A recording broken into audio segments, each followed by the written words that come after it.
gente vai refletir um pouquinho a partir da palavra de Joel, a princípio no capítulo 1, depois no capítulo 3.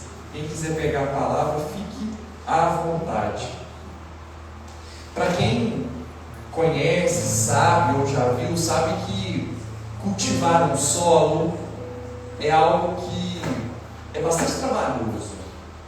É bastante trabalhoso para quem precisa, quando você tem um determinado território, arar aquele território, trabalhar aquele território. Às vezes a terra não é muito boa, às vezes a terra é árida, a terra é seca, a terra é ruim. Talvez se você já se colocou aí para plantar lá no seu sítio uma horta simplesmente, você vai plantar lá alface, você vai plantar lá couve, algumas coisinhas ali, e olha, dá um trabalho danado, né? Dá muito trabalho. Você precisa muitas vezes carregar esterco, carregar adubo, você precisa olhar aquele solo, você precisa lavar, esculpir, aguar aquele solo. Você vai colocar então aquela semente, aquela mudinha ali, você precisa tratar aquela muda com muito cuidado, não é verdade? Aquela muda de alface, né? Para quem gosta de planta, então, vê uma muda ali, já quer pegar a muda e sair para poder plantar. Dá muito trabalho. Às vezes o território não é bom, como eu dizia, ele precisa ser trabalhado. Você vai ter que gastar um dinheiro aí. Você vai dar, então, mais que isso, a sua atenção. Se você esquece de aguar aquela sua hortinha, aquela, então, a sua plantação, você corre o risco de perder esse calor de Itaperuna, toda a sua plantação num único dia. Se você precisa de viajar, você precisa que alguém venha até a sua casa para aguar, para cuidar, senão tudo aquilo se perde. E é muitas vezes só uma horta. Hoje a gente tem uma facilidade muito grande. Se você quer comprar alface, você vai ao supermercado e lá tem alface, tomate, lá tem alface. Mas na história da humanidade, não sei se você sabe, mas foi assim sempre, né? No povo de Deus, lá no tempo de Joel, não era assim. O povo precisava trabalhar a terra, e dava muito trabalho, cultivar aquela terra, o que dava muito trabalho. Era um povo que vivia numa terra ruim, porque aquela terra do Oriente, ela é ruim. O povo vai então, né, em direção a Canaã, buscando a terra prometida, mas passa o povo de Deus por aquele deserto, um deserto ruim. Mas ainda para cultivar era difícil demais, dava trabalho demais, requeria atenção demais, cuidado demais. E o povo de Israel, no tempo de Joel, e assim começa já a profecia, ele trabalhou a terra, ele cuidou da terra, ele se dedicou àquela terra. Então, quando as plantas foram crescendo, crescendo e crescendo, e quando estava próximo do tempo da colheita,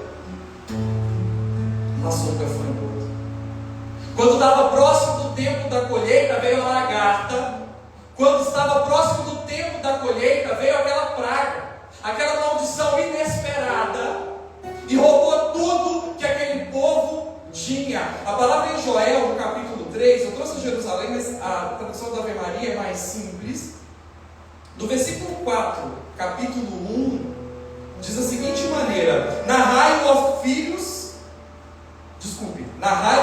filhos,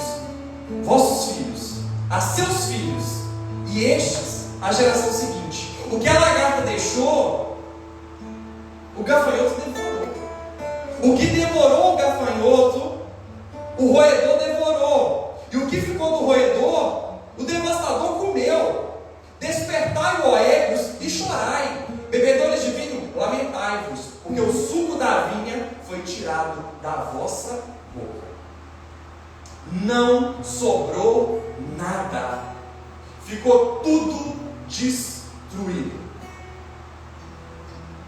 Todo o trabalho daquele povo, todo o olhar daquele povo, o tempo que aguaram, o tempo que cuidaram.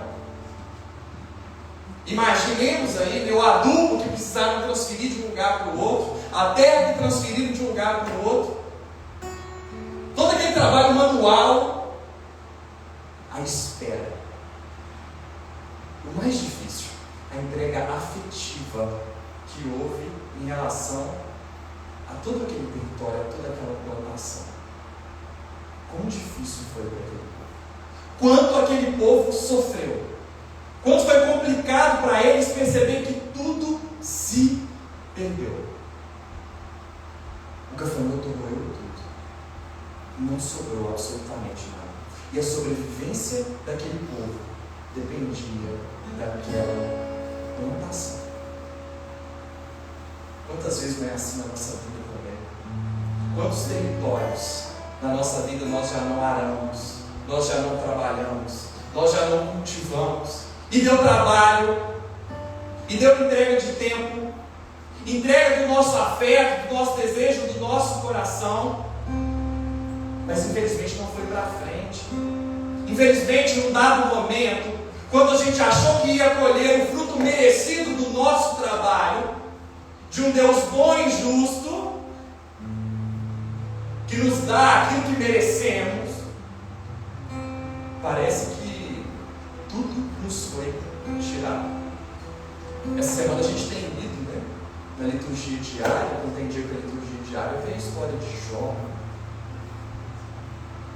Não vivia bem, estava tudo certo, mas aí morreram filhos, perdeu o empreendimento que tinha, o rebanho que tinha, não sobrou. Eu falo e eu sei que no coração de vocês pensam em situações da vida de vocês. Qual o campo da vida de vocês que parece que está destruído por demais? Qual o campo da vida de vocês que você talvez foi aquele que você mais cuidou, mais cultivou e mais trabalhou? E aquilo não adiantou, aquilo não foi para frente, talvez ali nos seus afetos, cuidando de um filho, do seu relacionamento com o seu marido, com a sua esposa, do relacionamento com um amigo, com uma amiga, no plano profissional, lá no seu trabalho. E parece que toda vez que você trabalha, e que quando chega o tempo da colheita, parece que uma grande maldição vem sobre a sua vida. Eu ouso dizer que na vida de um cristão sincero e verdadeiro, todo mundo, sem exceção, vez por outra, é visitado pela maldição desse gafanhoto. Você pode olhar a vida do seu amiguinho do lado, da sua amiguinha do lado, e pensar que não, ela nunca foi visitada por esse gafanhoto, ele nunca foi visitado por esse gafanhoto, porque aqui em casa a situação financeira é difícil, a situação financeira dela lá é muito boa.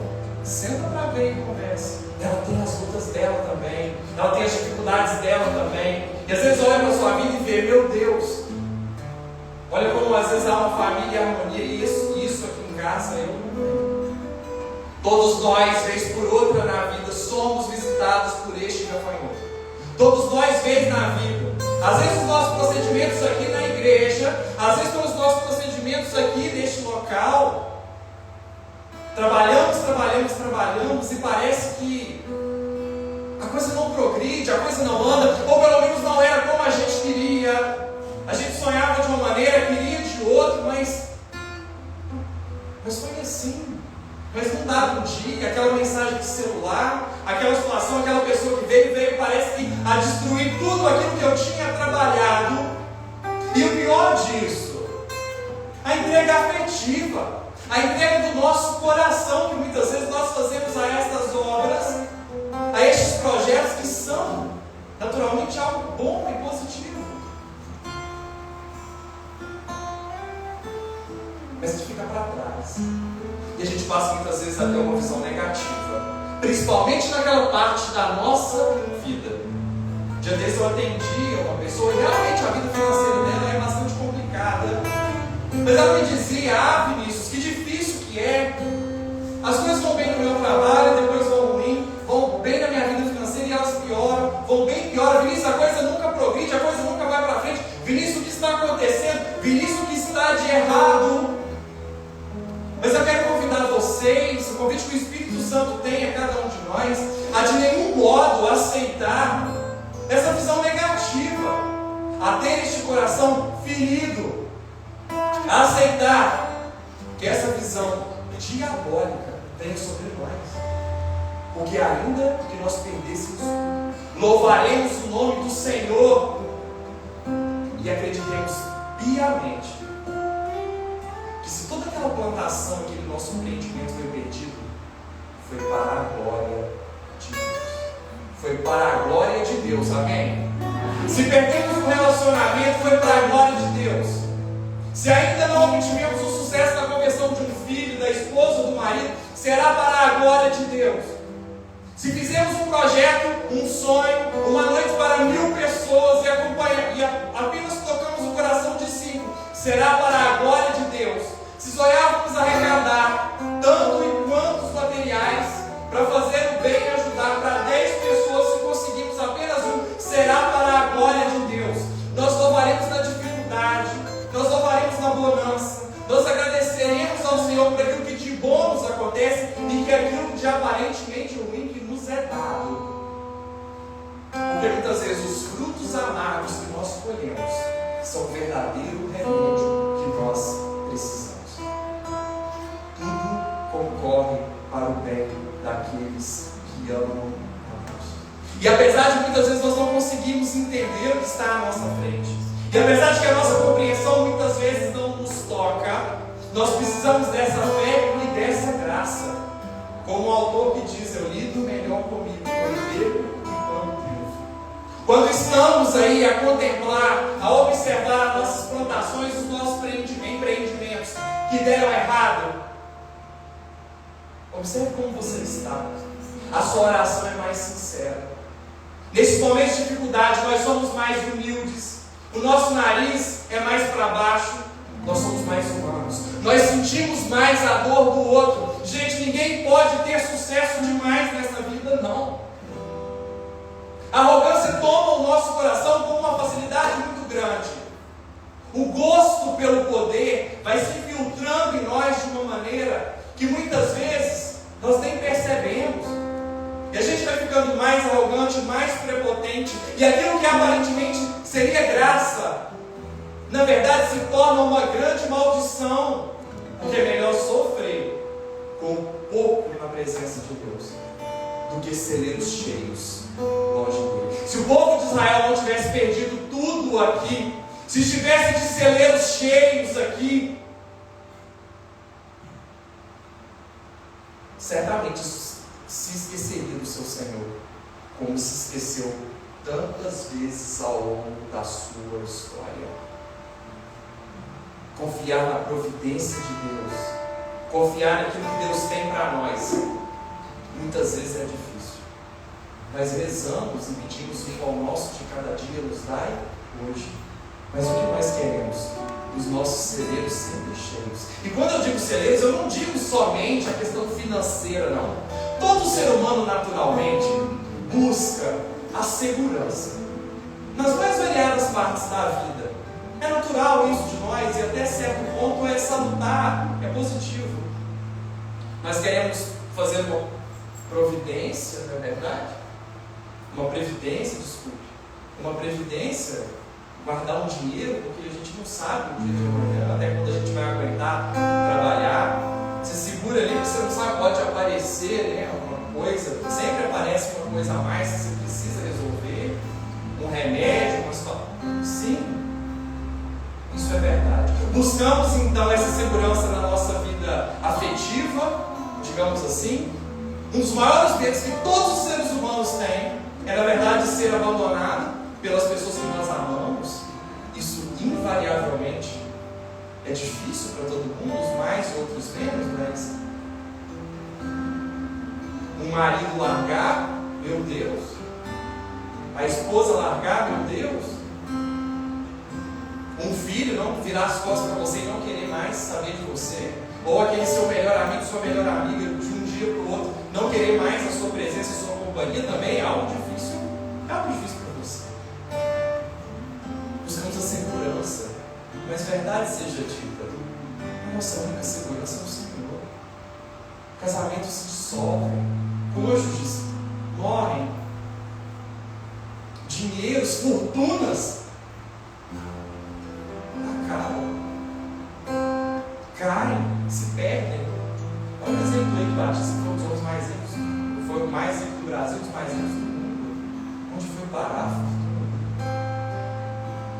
Tantos e tantos exemplos, casamentos que eram para a gente, né, maravilhosos, exemplos, se dissolveu, se perdeu. Sim, ninguém está seguro. Ninguém está seguro quando se pauta em si mesmo. Ninguém está seguro quando se pauta no outro. Ninguém está seguro quando se pauta neste mundo, porque a saúde eu tenho, poxa, meu amigo. Mas isso não pode ser para nós motivo de tristeza ou de desespero, não. Porque a nossa confiança está no Senhor. Ele proverá, Ele vai dar o jeito dele. Vão passar dificuldades, sim. Pode ser que venha problema, sim. Mas o Senhor proverá, porque tudo concorre para o bem daqueles que amam a Deus. E quantas vezes não passamos por dificuldades, e lá à frente olhamos para trás e percebemos, meu Deus, ainda bem que eu passei por aquilo. Quanto eu aprendi, quanto eu cresci espiritualmente naquele tempo da minha vida. Quanto? Eu vejo, por exemplo, o tempo da residência, eu fiz residência médica, meu Deus. Quanto eu trabalhei, quanto aquilo foi difícil. De ter semanas de trabalhar, vocês vão achar estranho, mas em torno de 120 horas. Uma loucura. Uma loucura. Muito trabalho. Mas, gente, que saudade que eu tinha, de intimidade que eu tinha com Deus naquela época. Que coisa maravilhosa. Os tempos de grande batalha, de grande sofrimento, os tempos em que parece que tudo se perdeu, em que toda a nossa plantação foi comida, é o tempo que Deus se faz mais próximo de cada um de nós. E só a presença dele, só a presença dela, isso vale tudo. Isso é melhor que tudo. Mas de nenhum modo eu convido vocês aqui a ter uma visão negativa. Não se trata disso, mas de simplesmente termos os olhos fitos no nosso Senhor. Porque lá em Joel, no capítulo 3, a palavra diz assim: depois disso, derramarei o meu espírito sobre toda a carne. Vossos filhos e vossas filhas profetizarão, vossos anciãos terão sonhos, vossos jovens terão visões, até sobre os escravos e sobre as escravas daqueles dias derramarei o meu espírito. Porém sinais nos céus e na terra, sangue, fogo e colunas de fumaça. O sol se transformará em trevas, a lua em sangue, antes que chegue o dia de Yahvé, grande e terrível.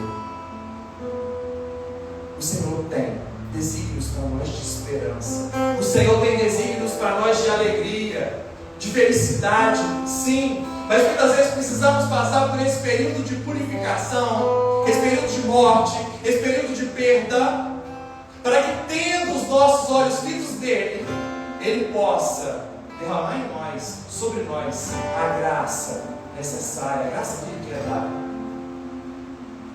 Mas para isso é necessário, primeiro, que a gente se desapegue deste mundo. É maravilhoso o que o Senhor tem para nós. São projetos de esperança. E é isso que nós queremos rezar nesta noite hoje. É isso que nós queremos pedir nesta noite hoje. Sonhar com mais, sonhar com melhor. Mas alegria, melhorias na nossa vida financeira, sim. Melhorias na nossa vida pessoal, sim. Crescimento no nosso trabalho, sim. Vamos pedir a Deus por isso. Crescimento aqui na evangelização, sim. Sonharemos com mais pessoas aqui. Sonharemos com novos projetos. Sonharemos com aquele santuário reformado, lindo, maravilhoso, com muitas pessoas adorando o nome do Senhor, prestando uma verdadeira devoção à Nossa Senhora, Mãe do Infinito Amor, e assim será o nosso discurso, e assim será a nossa fé.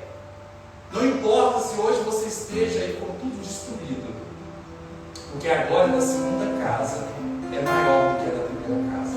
Porque as plantações, os frutos que colheremos serão imensamente maiores, esmagadoramente maiores do que tudo aquilo que aparentemente nos foi perdido. É uma mensagem, a mensagem de Joel, uma mensagem de realidade, porque tudo que temos podemos perder, mas é uma mensagem de esperança, porque grandes são os sonhos que o Senhor tem para E acima de tudo, a plantação eterna, a Jerusalém celeste. Estão os teus pés no chão, mas a nossa cabeça no céu. Concedei-me como vive dos eleitos. Eu sou como o céu a todo tempo, diz assim a canção. É assim que nós vamos pensar e viver. O nosso maior projeto precisa ser a santidade. O nosso maior projeto, o nosso maior sonho precisa ser a presença do Senhor, estar com Ele. E o nosso maior sonho é de estarmos todos juntos no céu, numa grande comunidade de amor. Essa é a nossa esperança, essa é a nossa fé. De um dia, encaracolava os cabelos dos anjos, puxava um pouco o manto de Nossa Senhora para brincar um pouquinho com ela também. Apesar do nosso pecado e não merecimento. Quando eu brincava um dia acho que com a Nilva lá embaixo, dizia para ela assim: quando eu for para o céu, Nilva, chegar lá na porta do céu, Jesus vai estar lá me esperando. Aí ele vai dizer para mim assim, vai abrir a porta e falar: entra enquanto não tem ninguém vendo. Irmão, não acredita, que a gente não tem condição não. Mas Deus vai intervir, e essa é a nossa fé. De algum modo, a gente vai lutar e se esforçar, o que não é suficiente, sejamos sinceros, mas o jeitinho dele vai dar, vai abrir uma brecha lá, e quando todo mundo se der conta, eles vão olhar, mas gente, o que o Vinícius está fazendo aqui? Não é lugar para ele, não, mas já vou estar lá dentro, aí a gente não vai ter mais fome. Vamos orar então nesta noite, orar por novos sonhos, para nós, para a nossa família, para Itaperuna. Itaperuna, eu te quero santa, não foi eu que disse. Foi a Virgem Mãe de Deus. Rezar por essas eleições. O Senhor sabe como nós precisamos de bons governadores para que vençam aqueles que o Senhor quer. Nós não conhecemos o coração do homem, mas Deus conhece. E rezamos para que todos os projetos do demônio sejam confundidos. Entregamos a nossa santidade ao governo de Jesus e de Nossa Senhora Mãe. Ave Maria, cheia de graça, o Senhor é convosco. Bendita sois vós entre